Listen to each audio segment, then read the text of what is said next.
que seria a definição da viagem, pessoal?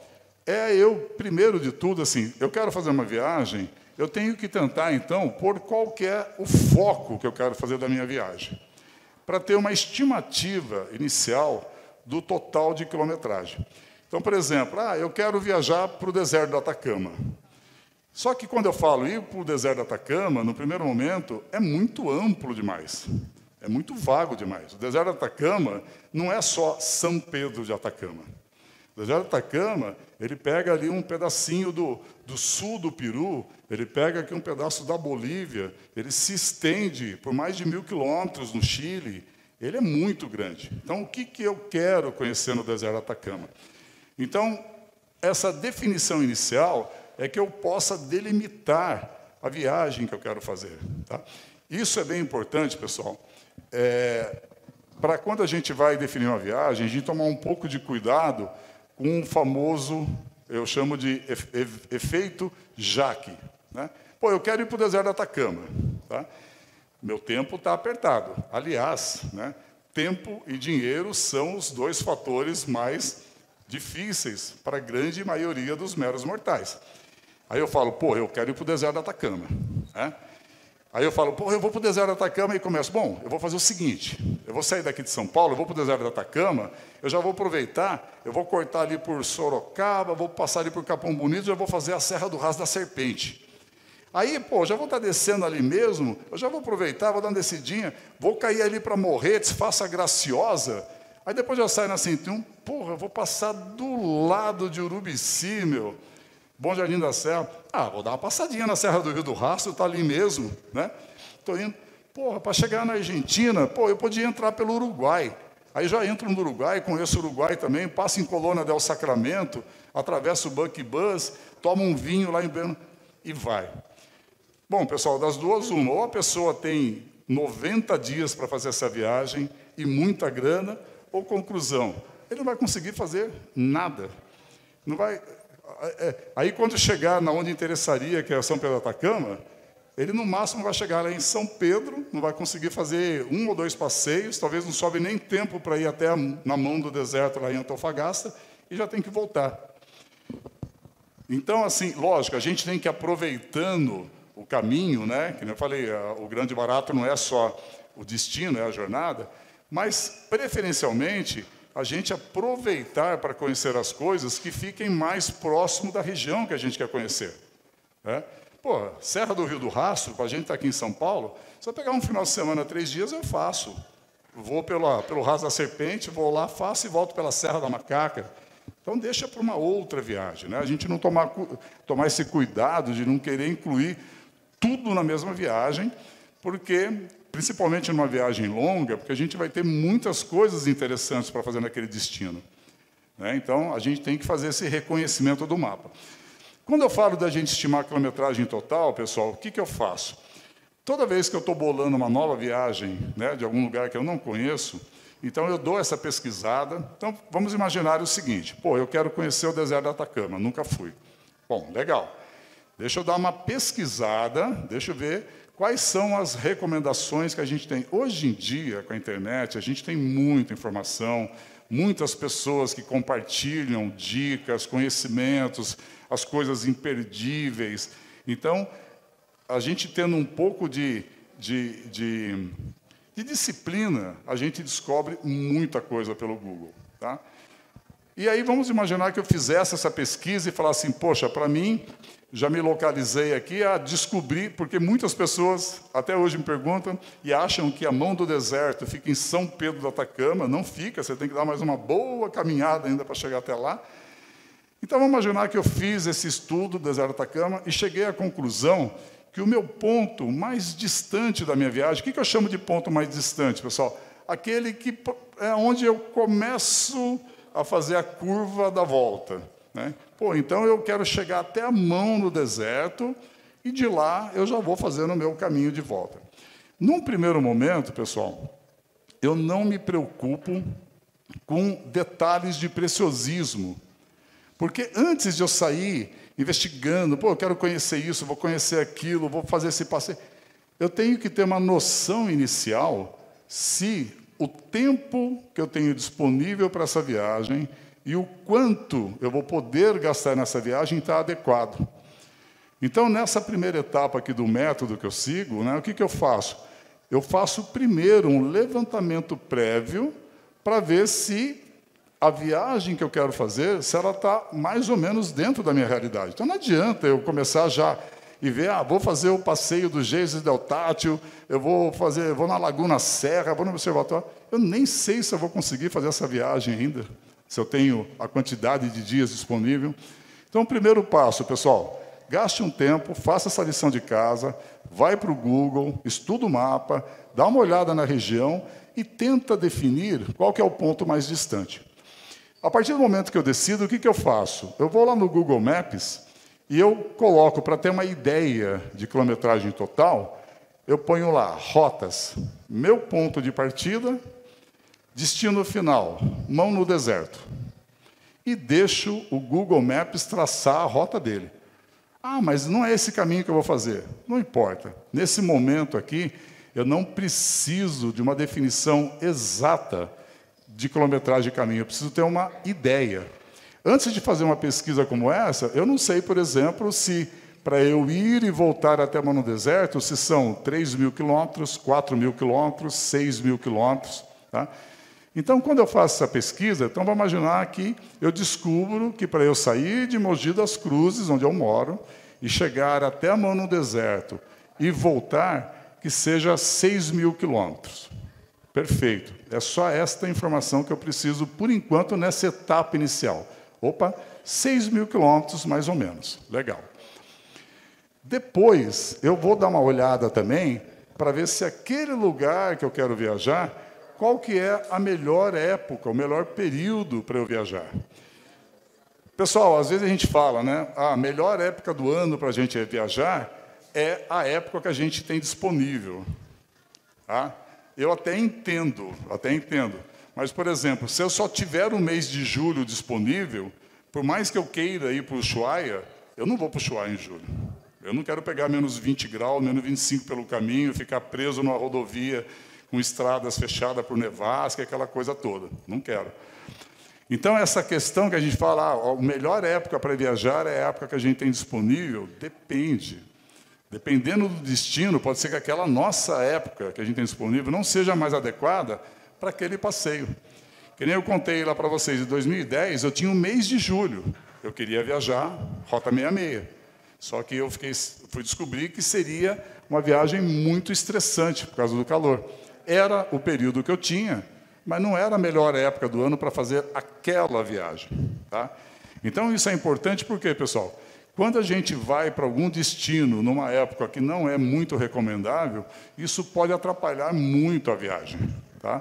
E até aumentar muito o risco da viagem também. Tá? Então, por exemplo, eu só tenho o mês de janeiro e eu quero ir para Machu Picchu. Se a gente faz uma consulta rápida na internet, janeiro é um dos piores meses do ano para ir para Machu Picchu. Chuvas intensas, muita chuva. O parque chega até a ficar fechado. Às vezes você chega lá e tem a frustração de o parque estar fechado para visitação. Então, a gente tem que tomar muito cuidado com essa questão de pensar, a melhor época do ano para viajar é a época que eu tenho disponível. Lógico, aproveite a época que você tem disponível e viajem. Mas veja se aquele destino que você estava querendo é adequado para aquela viagem. Tá?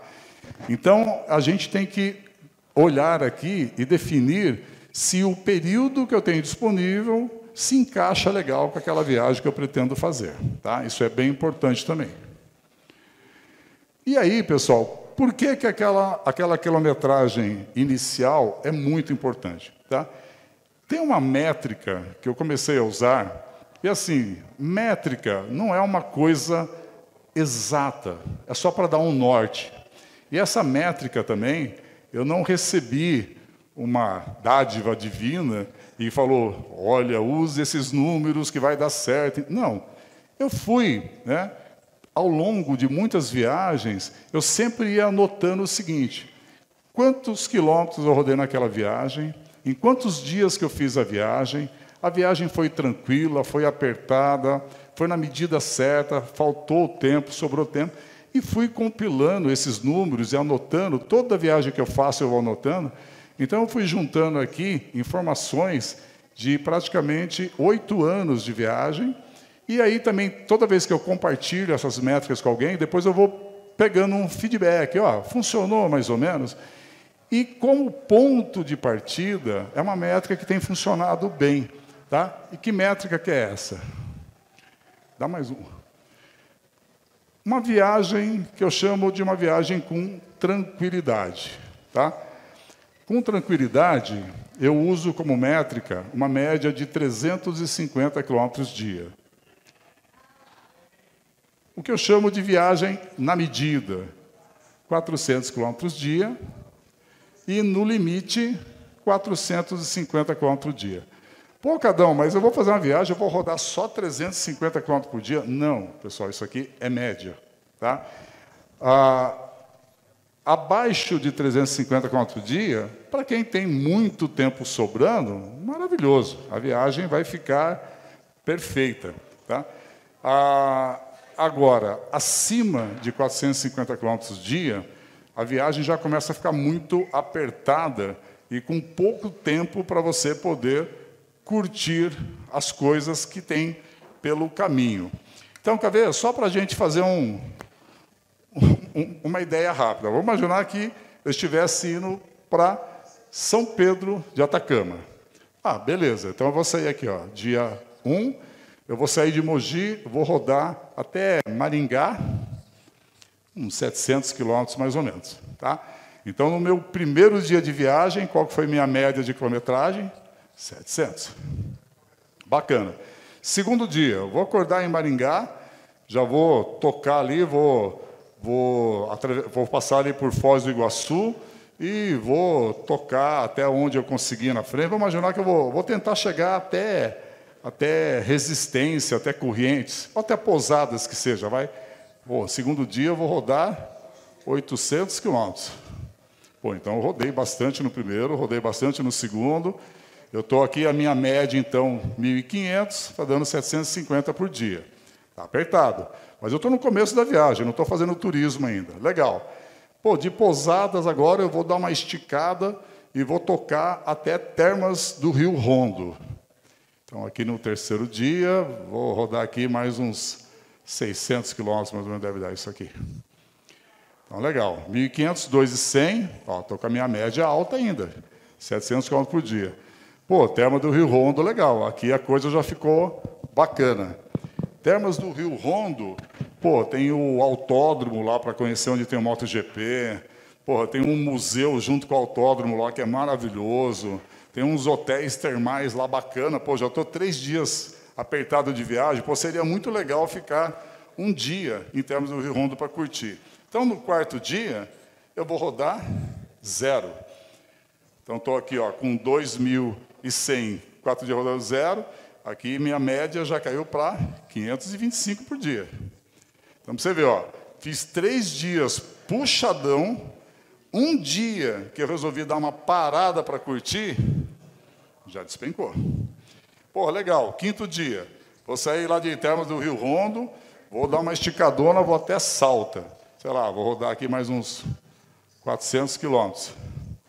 Depois de Salta, vou esticar, vou para São Pedro do Atacama. Vai dar aqui mais uns 500. Só para facilitar a minha conta, dá um pouquinho mais de 500, mas vou por 500 para facilitar aqui. Tá?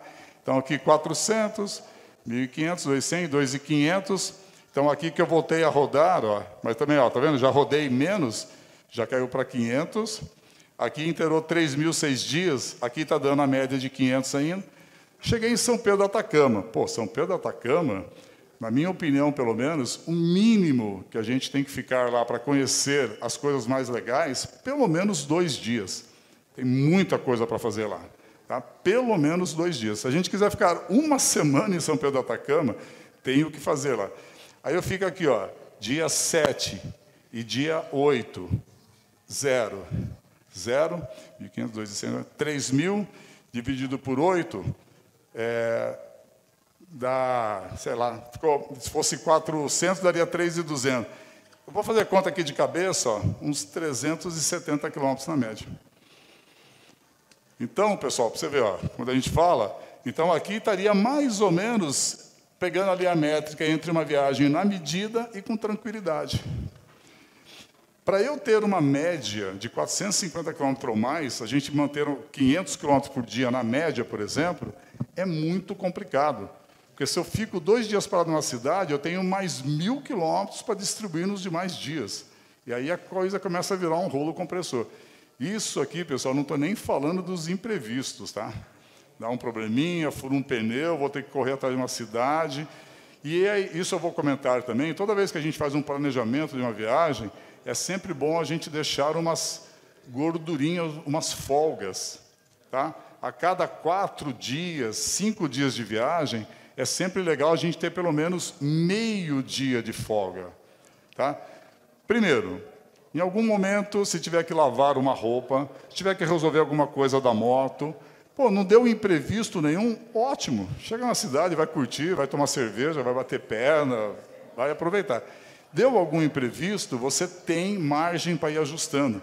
A gente faz um planejamento de uma viagem muito apertado demais, tudo ali cronometrado.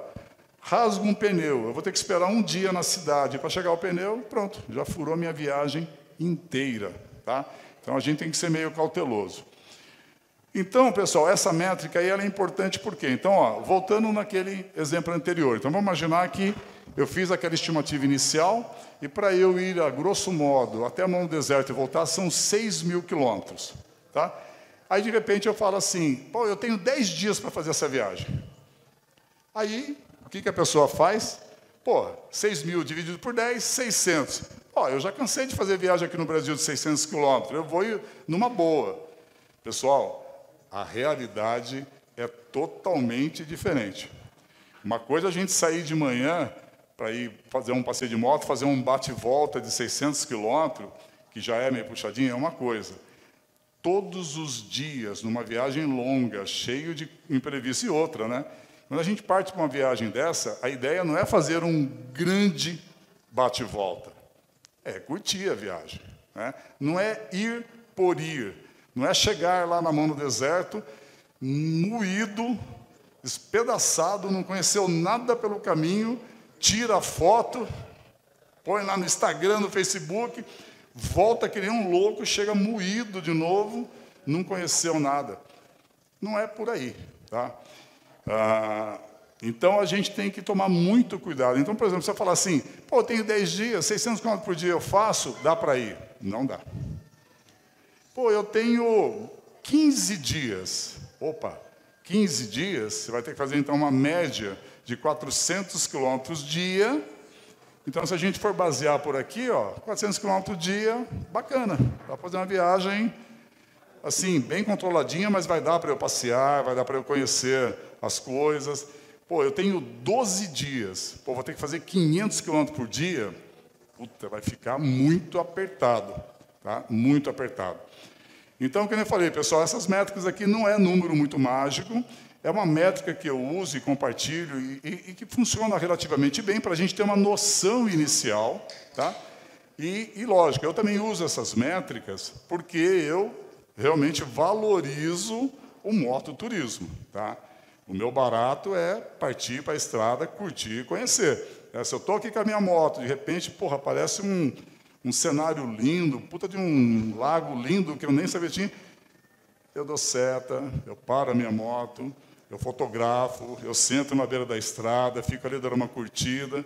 Final de tarde, o sol está se pondo, está bonito, eu paro a moto. Então, toda vez que eu viajo, eu me planejo para que eu possa curtir tudo o que de legal for acontecendo ao longo da viagem, né? Não ficar naquela neura, não, pô, eu tenho que ir porque eu preciso fazer 1.000 quilômetros hoje, eu não posso parar, tenho que acelerar. E aquela coisa alucinante, tá? Então, essa conta aqui, pessoal, ela é muito importante, porque de cara a gente já vai ter um alinhamento se a gente está dentro da realidade ou não. Então, por exemplo, se eu falo, pô, mas eu só tenho 10 dias para viajar. Não parta para lugar, não, eu vou dar um jeito, eu vou fazer essa viagem em 10 dias. Vai ser um desastre, tá? Vai ser muito apertado, não vai ser uma viagem prazerosa, nem segura. Pô, mas não tenho o que fazer, Cadão, eu só tenho 10 dias. Beleza, deixa a viagem da mão do deserto para uma outra oportunidade quando você tiver mais dias.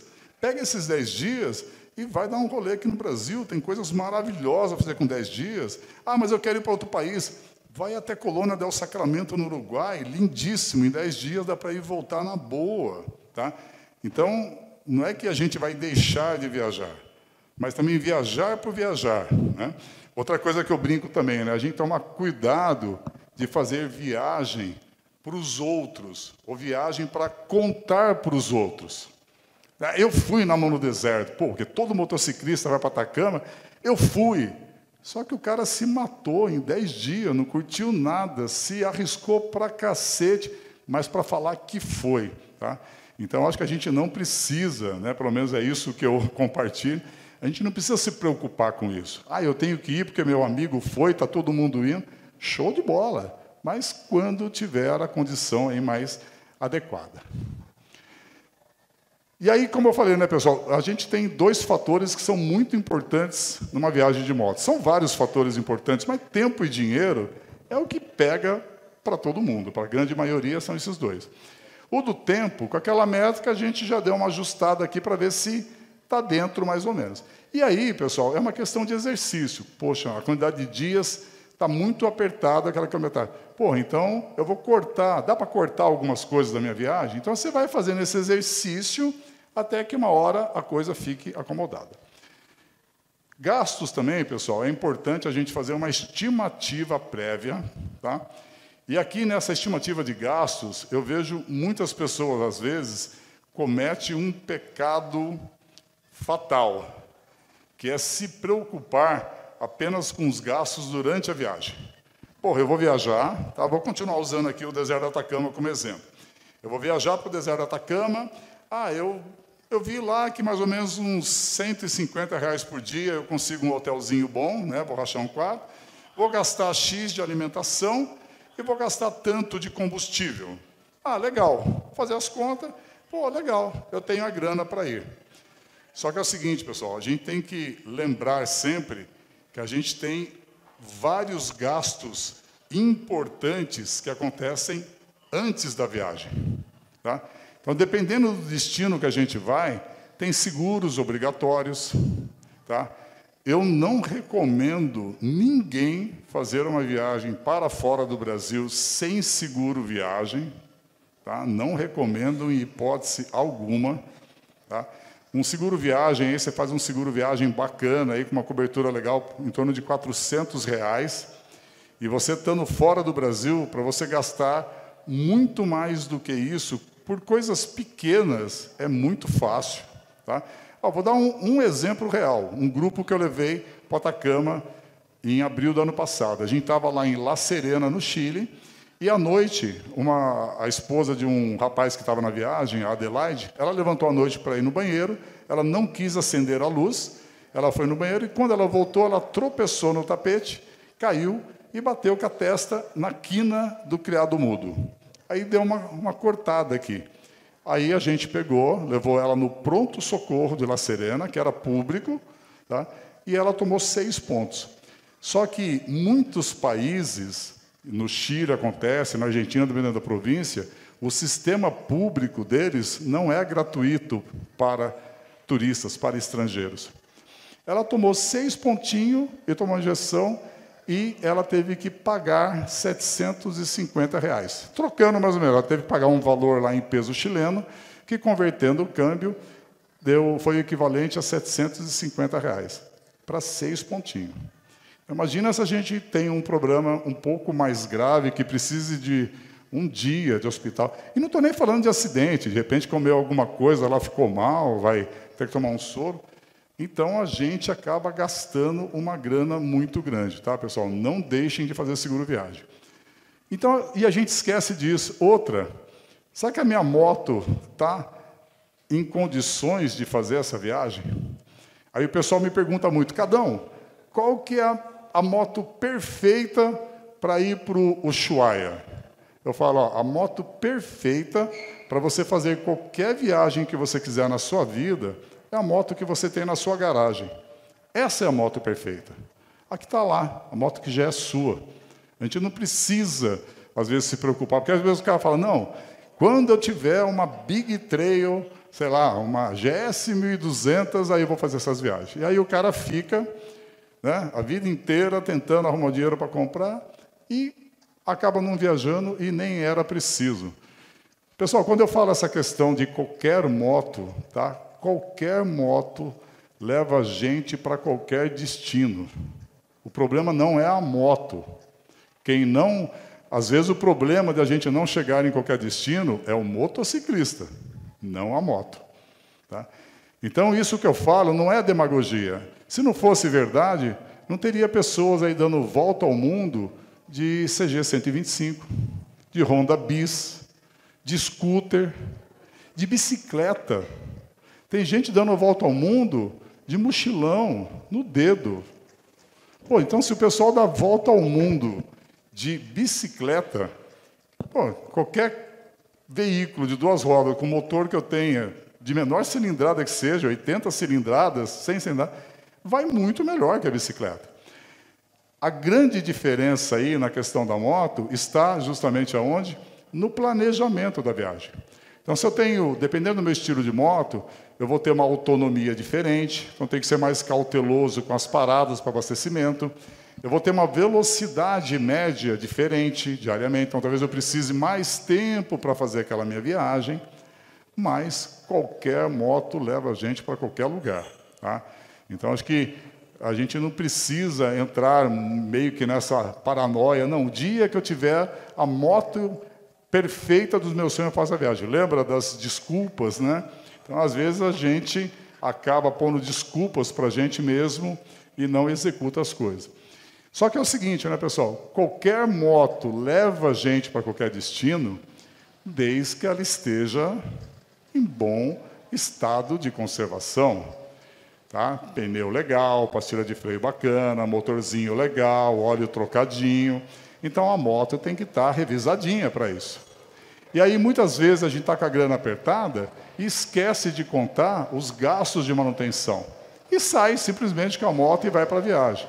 A probabilidade de ficar aí pelo meio do caminho é muito grande. Então, pessoal, a gente não pode esquecer desses gastos. Às vezes o pessoal fala, não, eu vou viajar, pô, vou fazer uma viagem para o Atacama. Será que eu tenho os equipamentos necessários? Porque ela fala, não, eu vou para o Atacama, está tudo certo. Eu tenho a grana para pagar o hotel, para pagar as coisas.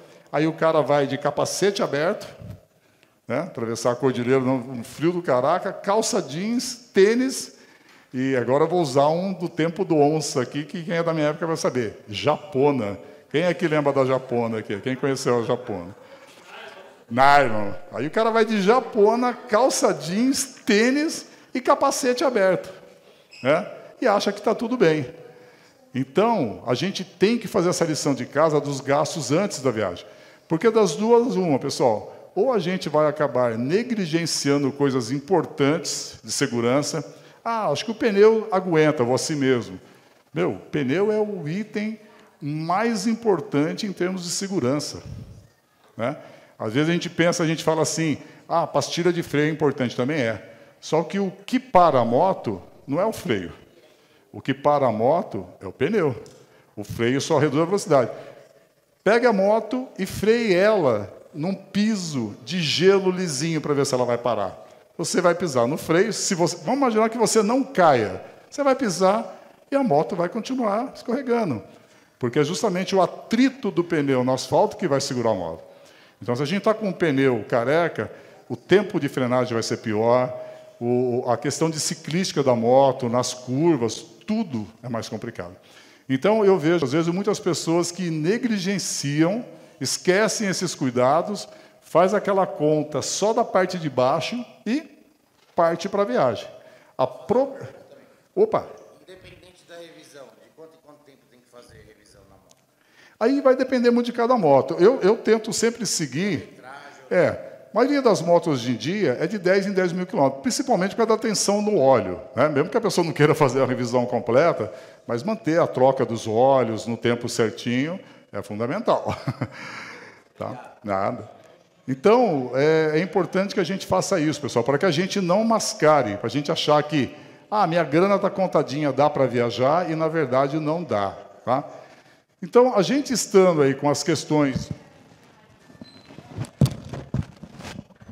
do tempo e dinheiro bem alinhado, a gente está... Você vê, eu não saí ainda da definição da viagem.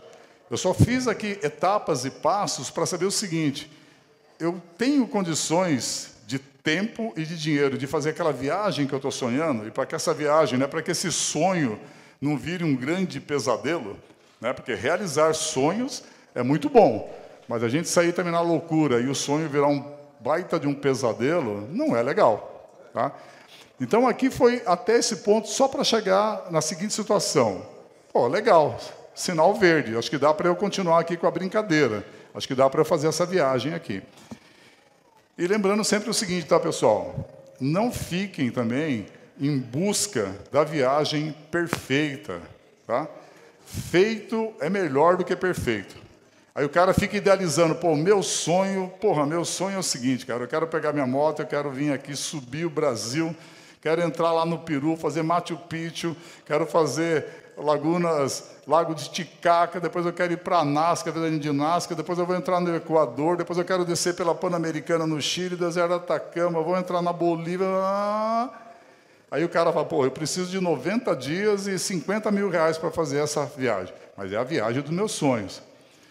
Então, pessoal, às vezes, feito é melhor do que perfeito.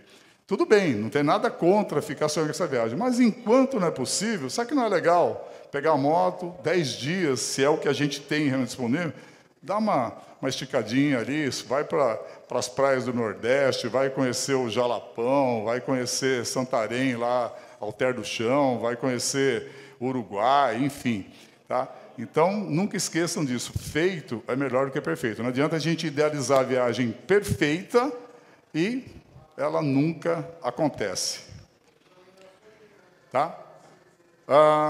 Aí, pessoal, aqui vem uma questão muito delicada. Tá? Pô, eu já vi que a minha viagem eu consigo executar, o tempo que eu tenho está adequado, eu tenho a grana para a viagem, e aí eu tenho que decidir o seguinte: eu vou viajar sozinho com garupa, ou sem, não importa, uma moto. Ou eu vou viajar em grupo. Pessoal, conselho, não prossigam no planejamento da viagem de vocês antes de tomar essa decisão. Pô, Cadão, mas por que você já não define isso lá no começo? Porque é o seguinte, lembra que eu falei de realização de sonho? Então, nesse momento, né, a gente pode se dar o direito de ser um pouco egoísta. Se eu quero realizar o meu sonho, então eu vou definir inicialmente a viagem dos meus sonhos. Se eu chamo 10, 15 amigos, vamos fazer uma viagem do sonho? Meu sonho é para o Ushuaia, eu quero ir para o Atacama, eu quero ir por... Não vai dar certo. Então, eu primeiro defino, que viagem que eu quero fazer?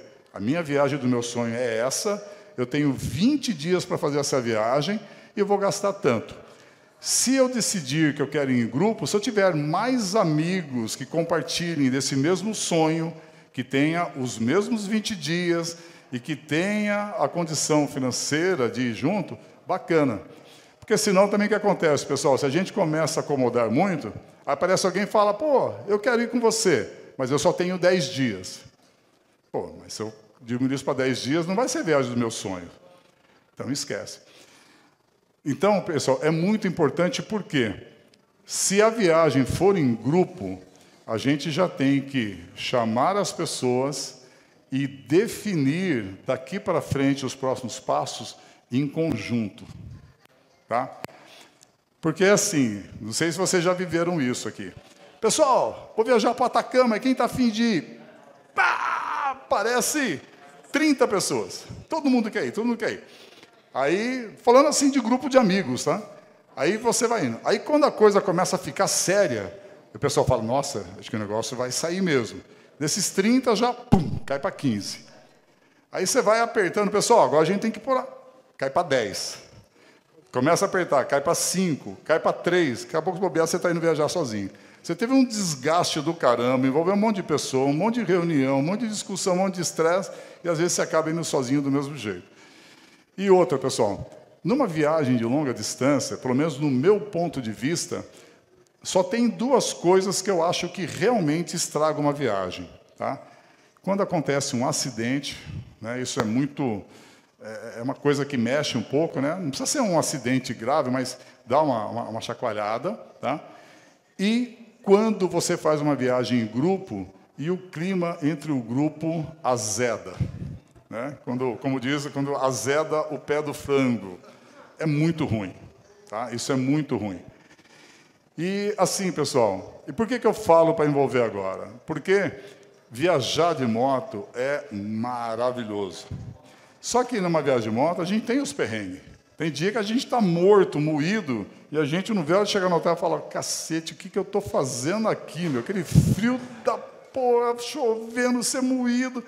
Puta, que merda que eu fui inventar. Por que eu não peguei o avião, fui até Calama, era mais fácil para conhecer São Pedro do Atacama. Então, tem dias que são desgastantes. Então, eu brinco que é um barato. Às vezes, a gente vai viajar em grupo, cara, é uma farra. Primeiro dia, você marca lá um encontro no posto de gasolina. Chega todo mundo, yes! Todo mundo vibrando, vai todo mundo, um abraça o outro, dá tapa nas costas, porra. Aquele amor, né, cara? E sai. Chega no hotel, pô, vamos pro bar beber, vamos comemorar, vamos viajar, indo para Atacama. Outro dia, café da manhã, você está lá, todo mundo chega, senta todo mundo perto, bom dia, bom dia. Aí vai indo. Aí vai indo, viagem, aí começa o estresse, aí começa, pô, você viu, fulano lá, o cara está acelerando que nem um louco, para que correr tanto? Outro fala, pô, o outro cara parece uma tartaruga. Já começa a criar as enchinhas, né? Chega numa mesa, senta na mesa para jantar, um pede uma sopa, outro pede um prato de camarão, não, faz uma cômoda só e racha a conta. Pô, eu não vou sair mais com esse grupo, o cara eu comi sopa e vou rachar camarão, e vai indo. Aí, daqui a pouco, já chega no meio da viagem, café da manhã, você está tomando café da manhã, entra outro, não dá nem bom dia, senta numa mesa lá longe. Meu, eu já vi acontecer isso muitas vezes, tá? E maioria de muitos desentendimentos que acontecem durante a viagem em grupo são por questões mal combinadas e mal acordadas durante o planejamento da viagem. Essa questão de alinhar a velocidade do grupo, quando não é discutida, isso gera estresse na estrada. Entra aquele cara que quer acelerar forte, o cara mais lento. Tempos de paradas e quantidade de parada. Às vezes você não combina e o cara acha que na viagem que vai parar a hora que der vontade. Ah, eu estou um pouco cansadinho, quero parar. Imagina você está em 8 caras, se cada pessoa resolve parar a hora que der vontade. Você não vai chegar nunca no seu destino. Tá? Tempo de parada também. Às vezes para no posto de gasolina, pô, tinha que ser uma parada rápida só para abastecer. O cara quer parar, quer abrir o WhatsApp, quer conversar com a família inteira, quer fazer 1000 postagens, quer conversar com a mulher, com o filho, com o cachorrinho, quer ficar 1h30 lá parada no posto. Então, muitos dos estresses que acontecem durante o dia a dia da viagem, a gente elimina no planejamento quando a gente envolve as pessoas. Por quê? O que é combinado não é caro. Senta aqui, pessoal. A gente vai fazer as viagens assim, assim, assado. A gente vai rodar X quilômetros por dia. A gente vai andar... a gente não vai passar de X por hora. Então, tudo que você combina e tem um consenso, é lógico que nem sempre o combinado é o que vai acontecer na estrada. Mas se foi combinado, se a pessoa começa a reclamar, fala, opa, nós conversamos e nós acordamos. E numa viagem de grupo, pessoal, não existe eu e não existe você. Para dar certo, tem que ser nós o tempo todo. É o que é melhor para o grupo, é o que é bom para o grupo. Principalmente aquilo que foi acordado. Então, cuidado com isso, pessoal, de vocês definirem uma viagem e, de repente, ao longo do caminho, vai aparecendo aquele pessoal de última hora que quer embarcar na sua viagem e, às vezes, esse cara, ele vai estragar a sua viagem. O cara decide de última hora, o cara, de repente, decide que vai viajar com você, faltando 10 dias para começar a viagem. Será que esse cara vai estar com a moto em dia? Ele tem 10 dias para resolver tudo. Será que ele viu todos os detalhes da documentação? Será que está tudo certo para ele viajar? Então, de repente, você que fez toda a lição de casa, planejou tudo direitinho, esse cara vai te estragar a sua viagem, porque você permitiu ele embarcar de última hora no meio do caminho, tá? Então, pessoal, antes de começar a detalhar o planejamento, esse é o momento certo de definir se vai ser individual ou em grupo.